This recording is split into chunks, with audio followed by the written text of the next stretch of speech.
Hello, everyone. My name is Austin, part of People Against the System. I just wanted to make a few announcements, also talk about, voting by mail and also a history event. So before we start, I wanted to say that today is the 55th anniversary of the 1965 Voting Rights Act, signed by President Johnson of Texas with the help of Martin Luther King Jr. and John Lewis, rest in power. And I wanted to reiterate, voting is very important. The time is now. We got to make changes.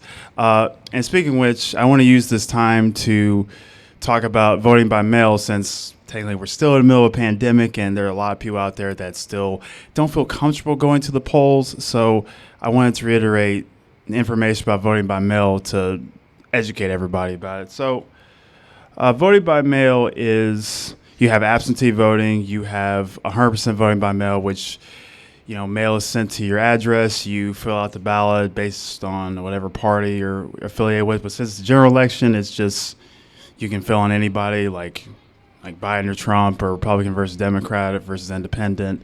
So things like that. And in a lot of states, there's been a lot of news about there's possible voter fraud or it's fraudulent. Well, a lot of states like Oregon and California have been using it for over 20 years, and there's been only about 50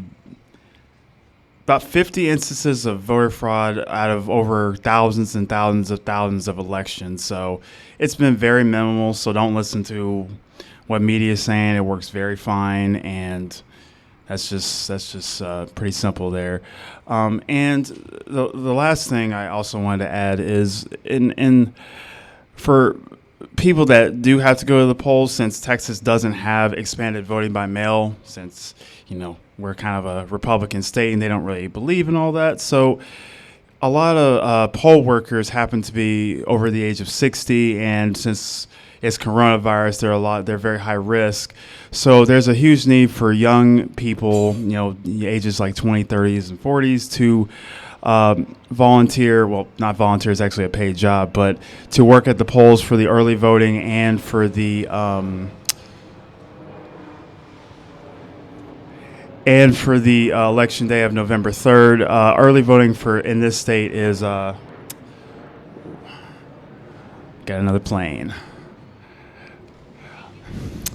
So early voting is from October 13th to October 30th. And the polls usually are open from 7 a.m. to 7 p.m. So for most people, you can either go early in the morning before you go to work, or or if you work night shift, you can go during the day, or if you work a 9-to-5 job, you can get off and go straight to the polls that way. And I highly suggest going early voting, because you really don't want to wait till November 3rd, because that's when everybody goes. And unfortunately, in this state, there's not as many polling places, so you don't want to sit in line for 6 hours. You don't want to do that. So that's pretty simple, just things like that. And last thing is, for Dallas County in general with City Council, there's actually a Police Oversight Committee Board meeting tomorrow at 6 p.m.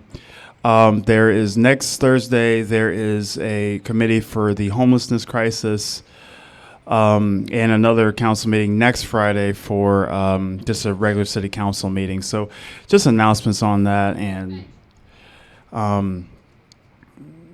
just know that, you got to attend those meetings, because we protested and worked very hard to get those police oversight meetings, and also holding city council accountable on all things. And it's very important this August, because they'll be talking about the budget, and we've always been talking about reallocating, the overinflated police budget towards, social services, mental health, education, especially that school is about to start, and other programs I can't think of at the top of my head. But very important that we all attend those meetings, and they're available on Zoom, so anyone can join. And yeah, that should be it. That's the last for announcements, and we'll be next up is Katie talking about Cointel Pro. Thank you very much.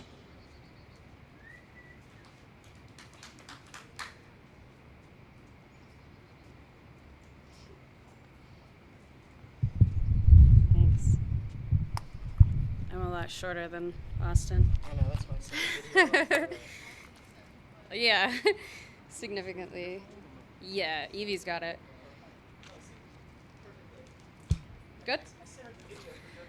Oh, for me? That's so sweet.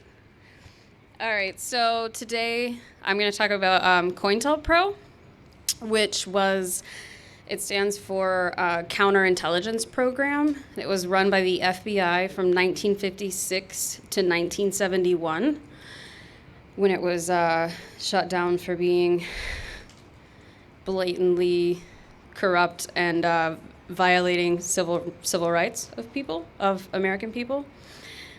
So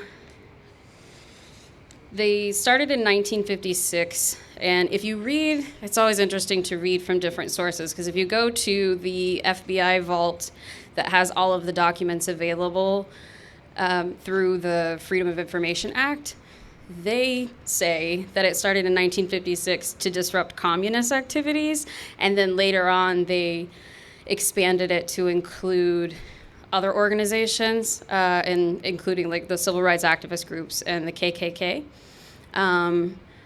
But when you actually go in to download documents, they're grouped. So there's like a group of documents, because there's too many pages for it to be one. So under white hate groups, there's 14 document sections that are anywhere from like 5 to 200 pages. And then with Puerto Rican groups, there's 11 documents. For Cuba, there's 1. For the Socialist Workers' Party, there's 5. For espionage programs, there's 3. And for the New Left, there are 70. And for black extremists, there are 23. So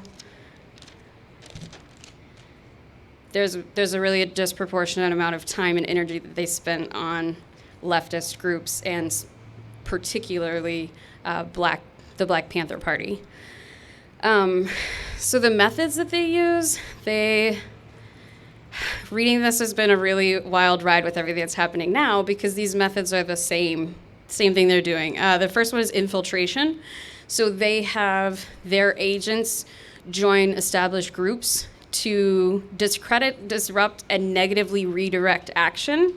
And that's pulled directly from the Cointel Pro documents. Like, those are their goals, to identify activists and identify they call them key activists in the group, and neutralize them. And there's not any qualifier on what they mean by neutralize. Just neutralize them. So they start by trying to discredit them, to disrupt any sort of group action, and then negatively redirect it by flying planes over while I'm talking. That's for sure Cointel Pro.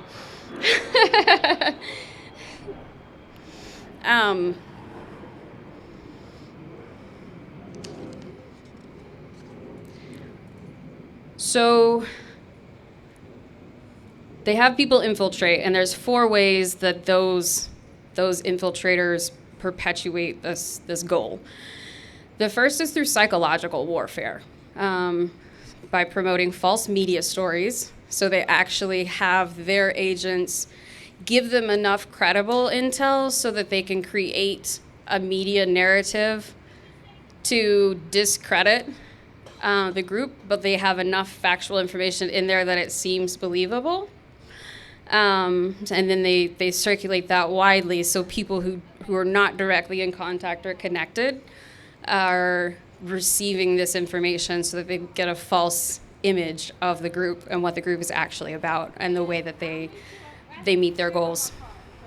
They also did an anonymous letter campaign. So they would ask their moles to give them contact information and names of people in the organization, so that they could construct these anonymous letters that contained insider information and send it from one group to another.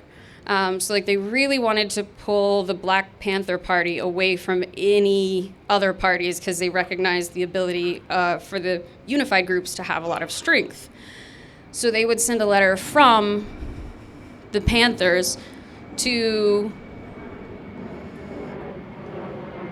the plane. They don't want y'all to know. It's not the flight schedule. They just don't want y'all to know. So they would send letters from the Black Panther Party to the Poor People's Campaign or to the Black Power Party, basically just sowing the seeds of dissent, like saying like, oh, you shouldn't do it this way. We have an issue with like these things you're doing or saying, so that they would promote infighting and that the groups would split and spend their energy fighting amongst themselves instead of unifying to fight the system. They also forged correspondence, so some of the letters were anonymous, and they were just like sent, didn't have a name. They also forged them to make it seem like one group leader was telling this other group leader, like, hey, I have a personal issue with you, or like we're, you know. They also made anonymous phone calls, and like would pretend like they were an informant and be like, hey, I don't know if you knew it, but like this guy said you're kind of the problem, like he hates the way you're approaching this and he doesn't want to go with your group anymore. So that, again, like all of their energy was spent fighting each other. They also resorted to, I guess they didn't feel like the anonymous letters did enough. So they started creating their own pseudo groups within the movement that were just like agents that were creating a group that was for the movement, and they would go out and like do activities and like meet other activists, and then like not even anonymous, like start fights between groups within the movement.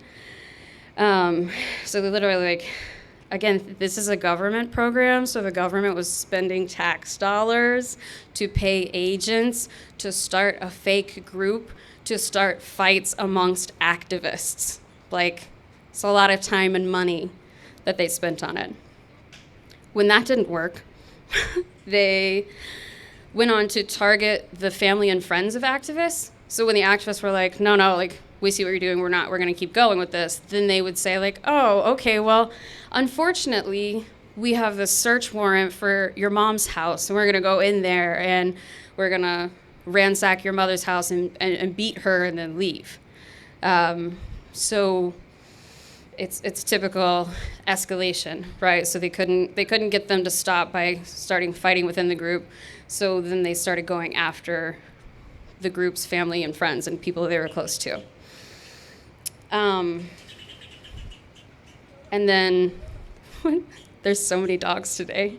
And then when people were still committed to the movement, they practiced a thing called bad jacketing, which is they would have their moles spread rumors that the actual leaders within an organization were the FBI agents. So, and they would target the key leaders of the group. So by this time, people in organizations knew that they had been infiltrated.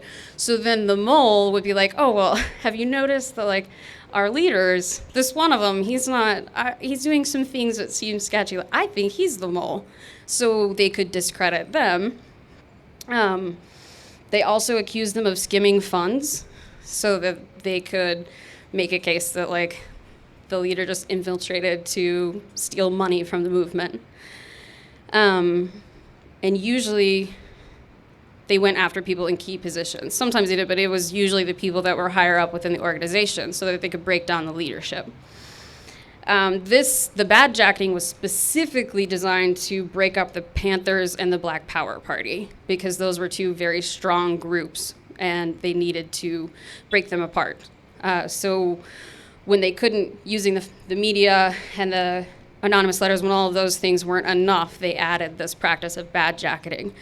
And so then, when you step back and look at it, this is just one tactic that the infiltrators used, but they have all of these working at all times. So they're constantly posting false media stories, or I say posting because of the time, they're printing false media stories They're constantly sending anonymous letters. They're constantly making anonymous phone calls. They're constantly starting new pseudo-movement groups and targeting the families of activists. And then the badjacketing as well. They also use the legal system to harass members of these groups. So they did a campaign where they would issue tickets to members of known members of a group, but they would destroy the individual's copy of the ticket, and they would keep the record on their end of it, and they would do this repeated, like parking tickets, and just destroy the ticket itself. Never actually got to the individual that was ticketed, so that they could rack up fees and they could wait long enough to issue a warrant. And because the fees were so high, they could keep them in jail because they couldn't afford to pay them. So if they're in jail, they're not fighting the system. They're in jail. They can't do anything. Then there's reading, like I said, reading through this, there's like so many levels that I didn't even realize were at play. So then these people, they would give them these false tickets, or they would give them the tickets but never actually get them to the people. So then when they finally got their day in court and they're like, hey, I've been sitting in jail, I never got these tickets, I didn't know, I obviously would have like paid them or come and shown up for something, and now the fees are so high, like I've been sitting in jail, can't afford it. So law enforcement officers would intentionally perjure themselves on the stand and say that they handed the tickets to these people personally, and so they know they got them, so that they would be convicted and sent right back to jail. They also used tax laws they would find obscure tax laws to drag people into court and take their time and money and energy away from the movement. And they would send out fake grand jury subpoenas and do interviews to collect evidence for a case that didn't exist to get intel from the group. So they would send them out a subpoena, which means now you've got the law enforcement officer involved, you've got the judge who signs a subpoena that is also saying there's a grand jury that they need to come sit on, and they would set up the courtroom and have them sit and do a grand jury interview to collect information about a case that didn't exist, just so they could, A, take up their time, and B, gather any sort of intel possible about the group members and the movement under the guise of actually using our legal system for what it's supposed to be used for. The third tactic they used was illegal force, which is super relevant right now. The FBI would work with local police departments to conduct illegal break-ins to search houses. They would just break in. They also committed vandalism, assaults, beatings, and assassinations. So there's multiple levels of discrediting that goes on.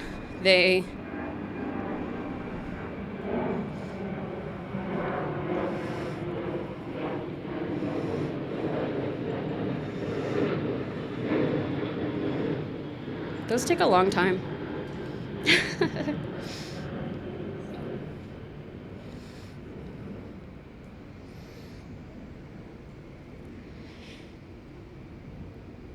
So they would break into your house illegally and ransack your house. They would find information about you, about the movement, anything, laying around, documents, whatever.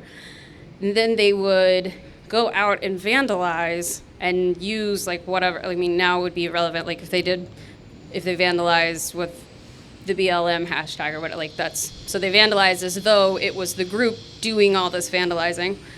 They would assault activists and beat them, and so I was going to read a list of the people they assassinated, and I don't have a printer, so I was gonna have to write it, and it was too long.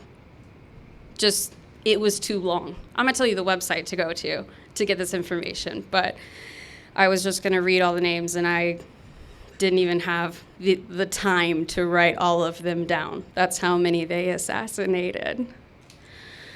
The last tactic they use is undermining public opinion. So they would challenge the leaders' reputations within their community, and then deny those individuals the platform to set the record straight. So they would go in and say, like, oh, I mean, you know, like, sure, he's supporting this movement, but did you know he's a criminal? Do you know he's been arrested for this? Or she was detained for this, or she is an unwed mother, or she smokes weed, or she goes out and does this and that. And then when anybody tried to step forward and say, like, hey, that's actually not either relevant or true, they would use any other tactic they could to take that platform away and to silence them. Their favorite at the time was giving them the false tickets and putting them in jail, because they don't have any voice from jail. So it was our favorite. And they also consistently ran negative media. So they would not only print news stories that negatively depicted, that can't be healthy, but negatively depicted the groups or the individuals. They also created entire documentaries that would air on TV where they only showed the footage of after things had been escalated.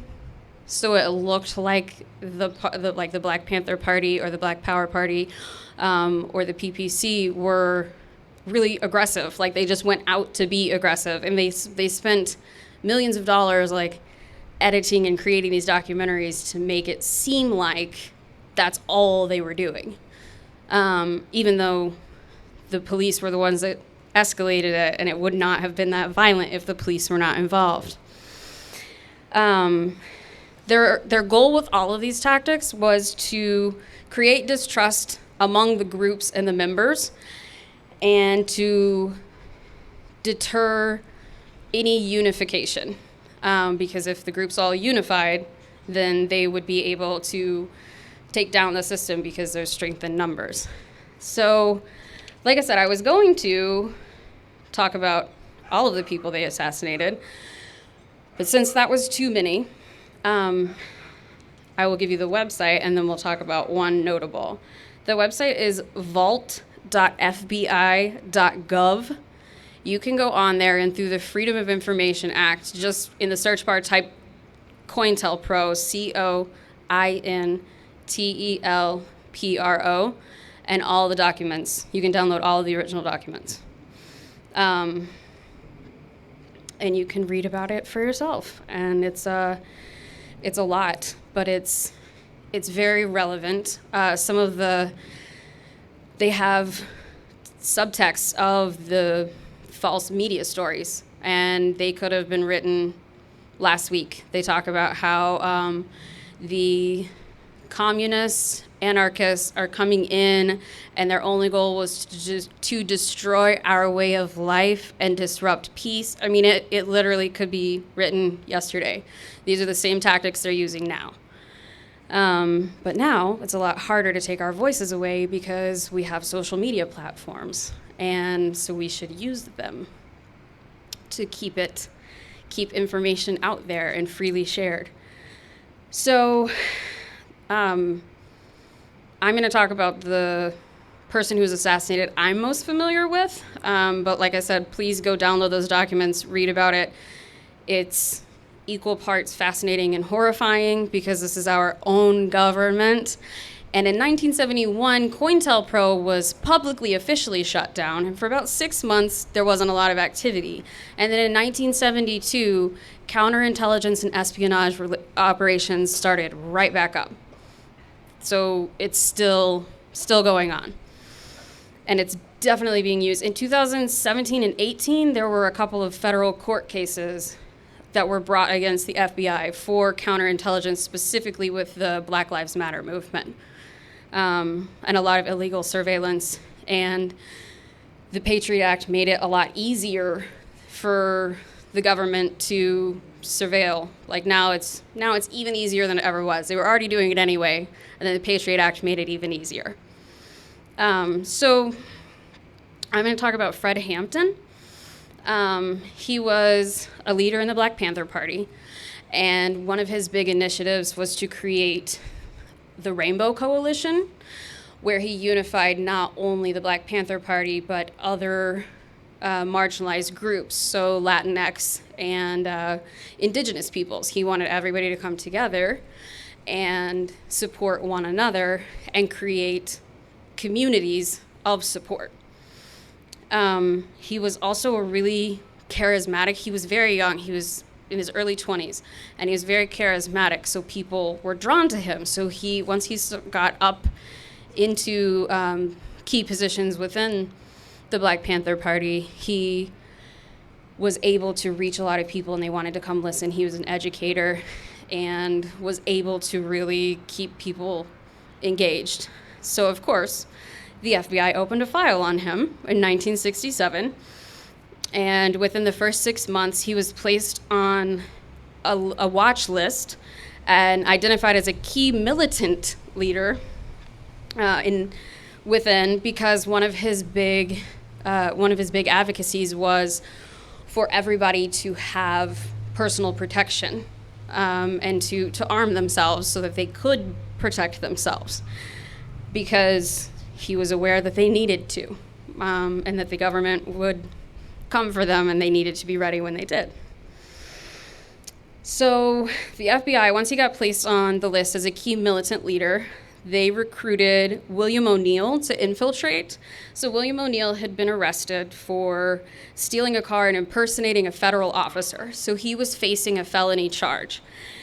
And they told William O'Neill they would drop the felony charge and give him a monthly stipend if he would infiltrate the Black Panther Party and get to Fred Hampton.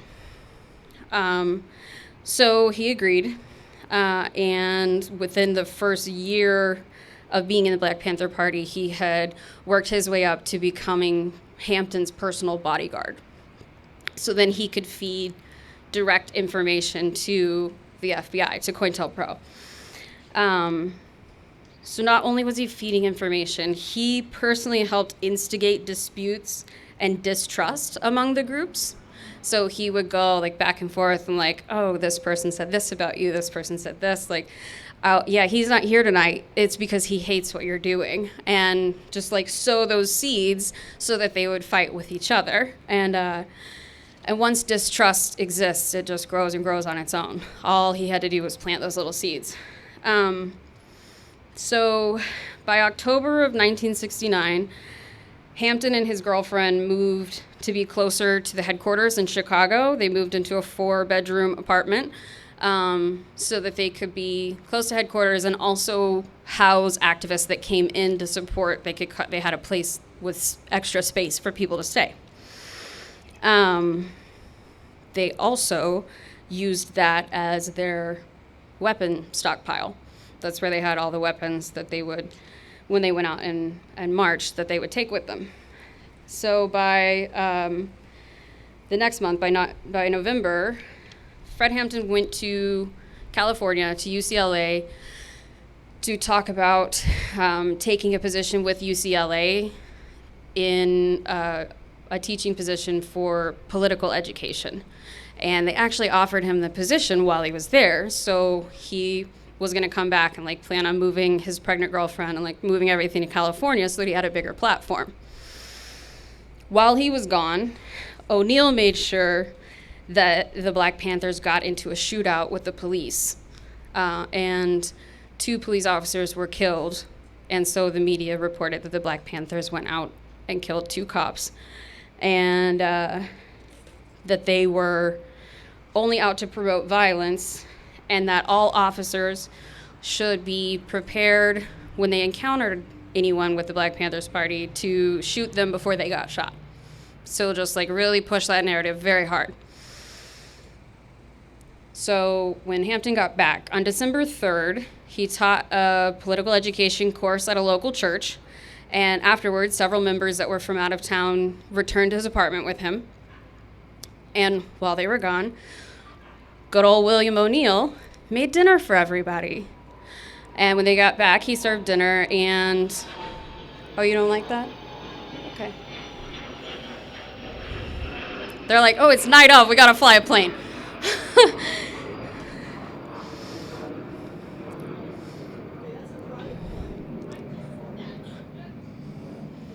Trickery. All right, so William O'Neill made dinner for everybody. So when they get back, they all sit down to dinner. William O'Neill has it on the table. He brought Fred Hampton something to drink that had barbiturates in it. And after Fred Hampton died, a Cook County coroner ran two separate tests on his blood and found evidence of barbiturates in his system. But when the FBI did their autopsy, they didn't. So it's not on record, but she maintained that she found those. And wouldn't be surprising in the least that the FBI didn't find something that looked damning to them. So around 1:30 in the morning, Fred Hampton was on the phone with his mother and fell asleep mid-sentence. It was just like asleep, dead to the world. So his fiance took him upstairs to go to bed. They went to bed. So about 4:00 a.m., the police arrived, and they had two separate teams. 6 of them were at the front of the apartment, 8 of them were at the back, and they stormed the apartment. There was a guard in the front room who had his shotgun on his lap. His name was Mark Clark, and he was the security duty on guard. And Chicago has like row housing, so they're really skinny apartments. So that was the point of access for that apartment. So they had one security guard that stayed up to watch it. So they shot him. Really, guys? Mid-sentence. They're like, Mark Clark. Oh, don't tell anybody about him. So they walked in, did not identify themselves, did not say boo, shot Mark in the chest, and as he was dying, he reflexively pulled the trigger of his shotgun, and that was the only shot fired by any Black Panther that night. That's it. It was his reflexive shot as he was dying because they shot him point blank in the chest. So they continued to raid, and they pulled anybody aside that they encountered, where they were pulling people out of their rooms. And Deborah Johnston, who was Hampton's fiance, she tried to wake up Fred Hampton, and in later interviews she said that when she tried to wake him up, he was moving in slow motion and like just couldn't he was not coherent, he was not aware or alert, and a couple of other Black Panthers came in and tried to shake him and wake him up, and they couldn't get him up and moving.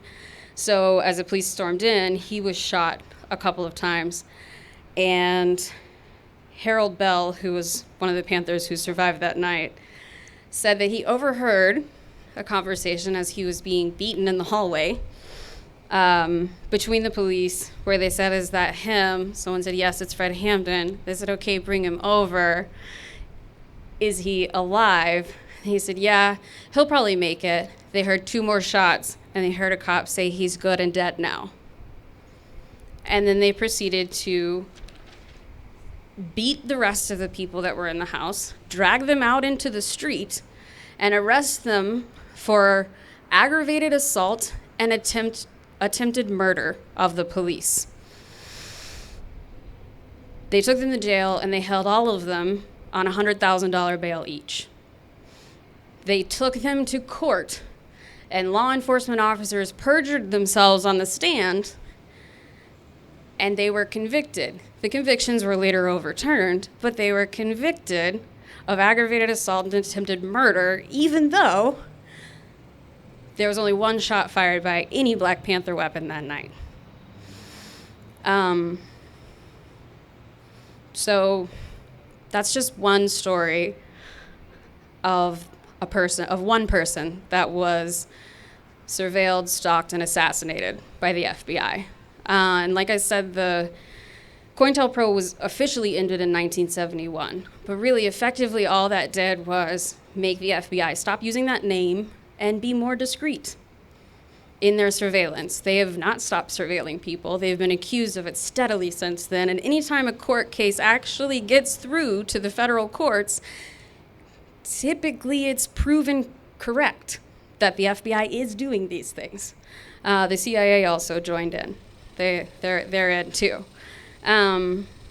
So over time, there have been, definitely go to that website because there's a lot of cases that have come out where they were using these techniques against citizens, which violate civil rights on a major scale. Actually, if you go to the FBI Vault website, there's one section that you can click on that just says civil rights, and you can bring up all of the intel they have on different civil rights leaders, and they have the court cases where the FBI and the government were convicted of surveilling them and violating their civil liberties by these actions. So just paying attention now, I mean, the media is absolutely creating a narrative and promoting a narrative that these protests are violent, that we're rioters and looters. And there's already been cases that are starting to come out from the initial riots in Minneapolis that the people who incited the riots were law enforcement officers and agents of the government, not the protesters. So their goal is to divide us out of fear. So our job is not to let them. Our job is to live stream all the shit we do constantly. Our job is to network. Our job is to use social media as a platform for our message so that Fred Hampton didn't have to die for nothing. It's not too late for a Rainbow Coalition. It's not too late for any of that. We just have to keep going and not let the government use these scare tactics against us. So, do y'all have any questions? I definitely encourage everyone to download and read these documents. I'm not even a third of the way through them, and I'm still downloading and reading. It's really interesting to see the language they use and how effective and efficient these 5 steps are, and they're still using them. Yeah.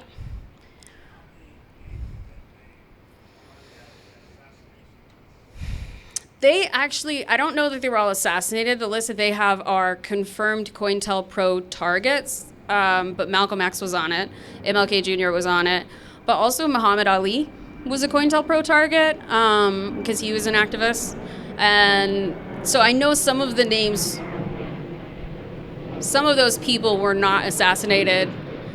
Some of them were just confirmed targets. But it's a long list. I mean, there's got to be like 100 names easily just like scrolling that first page of it. And you can like download the documents that have the intel. Yeah.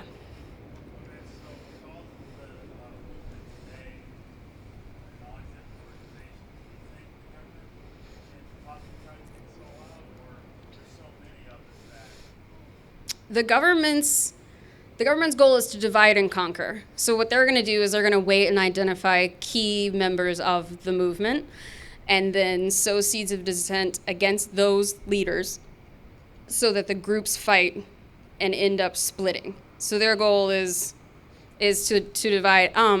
Not that they're below assassinating people, obviously, that they're fine with it.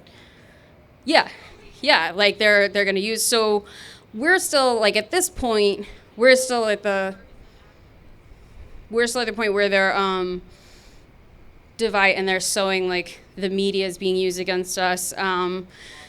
Fox News is a problem. And there's definitely, like, some surveillance stuff going on that is not respectful of our civil liberties. There's the police harassment that happens to any of you guys who have been at a protest have seen it. A lot of us have been tear gassed, which is a war crime. So, yeah.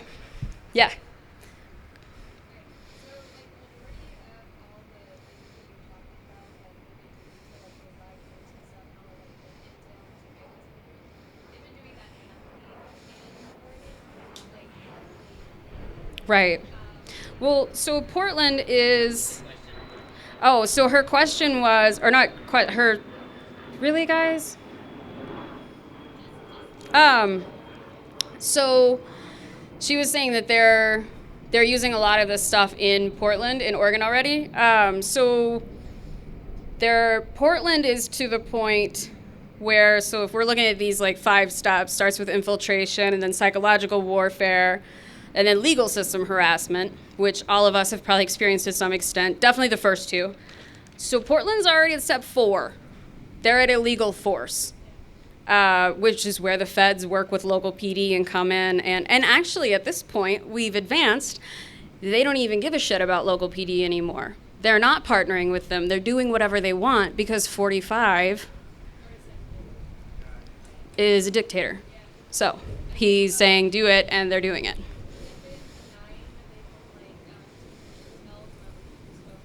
That's a lie. Yeah. They're definitely collecting any intel possible.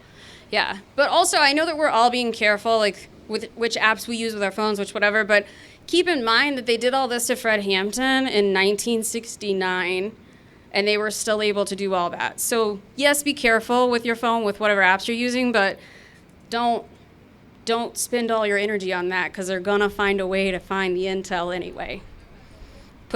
Save some energy for other things than worrying about that only. So yeah, Portland is already at that next step of the government's progression. Escalation, that's the word I was looking for. Their escalation of violence and undermining public opinion. Because if you look at anything that's coming out of Portland, it's only footage of the protesters fighting back, but they don't show why they're fighting back. They don't show how the protesters were driven to have to fight back. They only show the protesters fighting back. Right. Well, the Black Panther Party, they hosted free education. They fed the community. They did a ton of activities that were just straight up community support. They would like run security detail for people if they needed it. They made sure people got home safely from protests. Like, really great, useful community action. But that's not what was publicized. Yeah.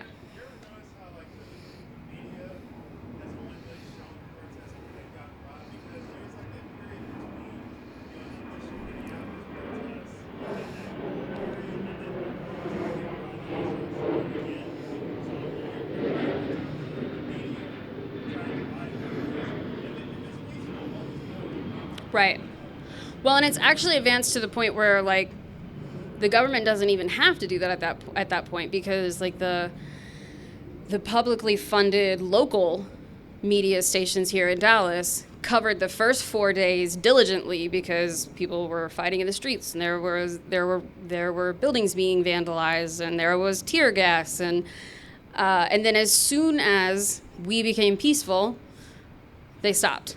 They don't post any stories of like, oh, this was night number 30 in a row that nothing happened and protesters were out there making their voices heard and nobody broke a window, nobody threw things at the police officers. So it's not newsworthy then.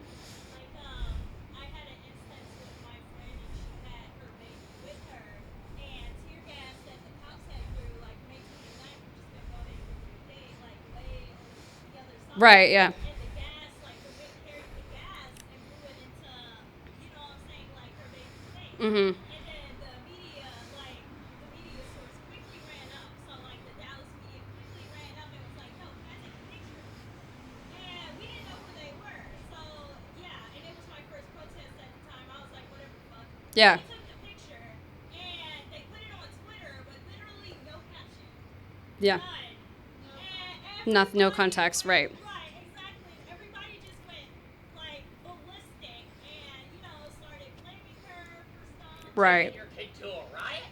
Right, exactly, right. And it just opened up a, like, fucking black hole, So these are just ways that, local media can literally Well, so media taps into, we're conditioned by the system we're raised in to discredit marginalized groups, and once they're discredited, it's very easy to victim blame because they're in your head subconsciously they're already discredited, so they must have done something to deserve it. So media taps into that, right? They present just enough information for people to look at it and be like keep their attention on it, and then make their own conclusions. And because we are trained and conditioned to discredit and victim blame, 9 times out of 10, unless you take the time and effort to unlearn that, your conclusion is going to be that they're the problem, they deserved it, they must have done something to make the cops do that to them. When, in fact, when you're out protesting, you watch the cops laugh about it, you watch them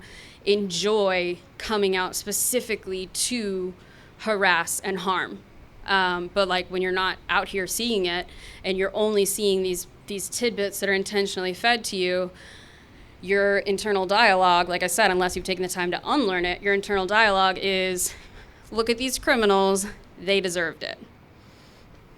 So yeah, I mean, it's all the parts, the whole damn system is indeed guilty as hell. All the parts work together. They tap into these subconscious thought traps that we don't even know we're falling in. So yeah, that's very intentional. And the media is all about it. Like, I mean, we have teachers, we have doctors that are like psychologists and stuff like that. And if you think about it, the government has all access to that. Right. All access. So it's like, it's not a poor thought to think that, hey, like, Right. these steps can be taken to make a person think. Well, and yeah, and the information that is, we're taught certain information to solidify these thought processes, and we're intentionally not taught other things. I didn't learn about Fred Hampton in school. I don't know Fred Hampton's story because of a history book. I know Fred Hampton's story because of Kendrick Lamar. Like, that's why I know who Fred Hampton is, because he talked about him in a song. I was like, I don't know that name, so I looked him up, and I was like, wow, this is awful. This is truly awful. So for me, not being raised in a household that talked about those things, I had no idea. So if I wasn't really attentive to song lyrics, I don't think I would know half the things I did about civil rights, because that's where that's talked about. Not in the classroom. It wasn't talked about in my house, and that's not intentional. My parents weren't taught either. Like, I've had a lot of conversations with them about these things and like shown them, and they're like, wow, I never knew. So sharing that information is really important. There's so many people who just never knew. And we're living in this information age. It is available to us, and we need to take advantage of that. Yeah.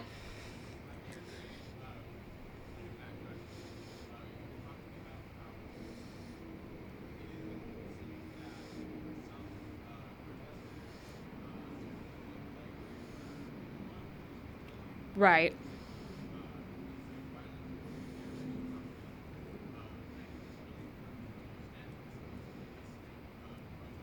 Right.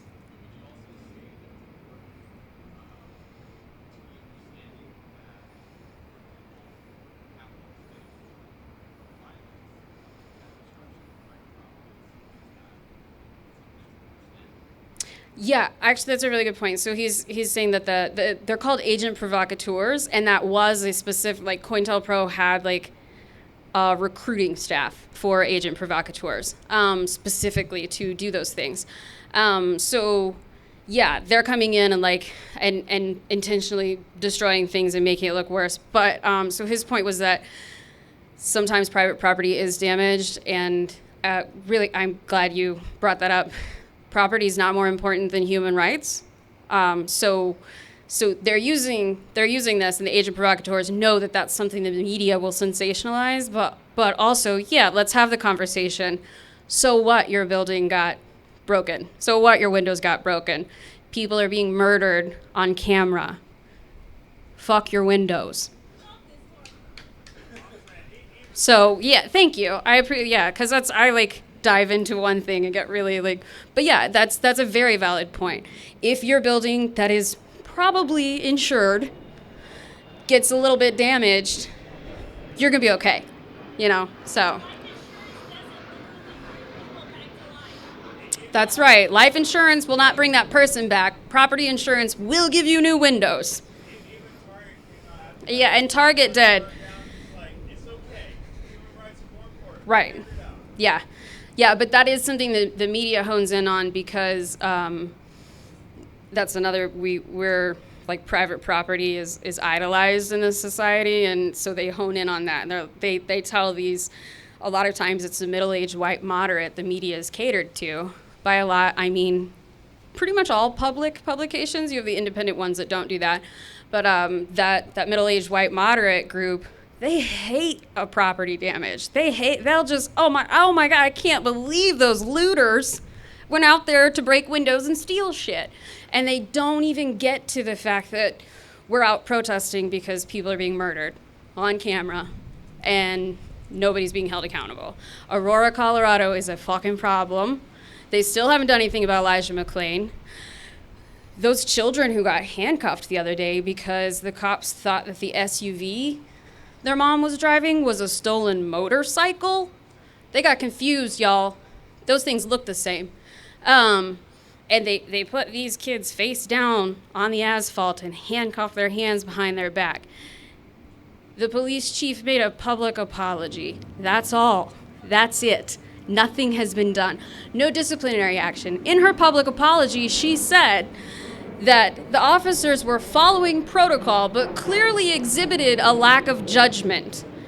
They're not reprimanded. They're not taken off the street for that lack of judgment. She just made a public apology, so it looks like she's being sympathetic. Yep. That's right. I like that. But yeah, like that's absolutely what it is. So qualified immunity is still exists, and that's a problem. It's an established pattern of police brutality out there, and because again, the white moderate hates property damage, but they love a good public apology. They love it. They say, "Oh, well, they're sorry. The police chief is really upset about this." And then they don't go any further. They don't look any deeper to the fact that no reprimanding has been done. Fire them, charge them, hold them accountable, right? Like none of that's being done because the appeal has been made to the biggest group of supporters of public works, and they don't care about anyone else. So, any more questions? I like questions. This is good. I like conversation. More people should come to these. I like it.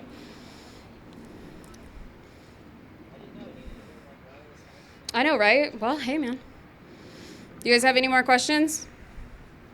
All right. Thank you so much for being here. And we will be back on Tuesday. And Tuesday, we have a guest speaker coming in to talk about the school to prison pipeline, which I know enough about to know that it's another system that is really horrifying. So I'm excited to learn more about why it's so horrifying. Yay. All right, thanks, guys. You can end it.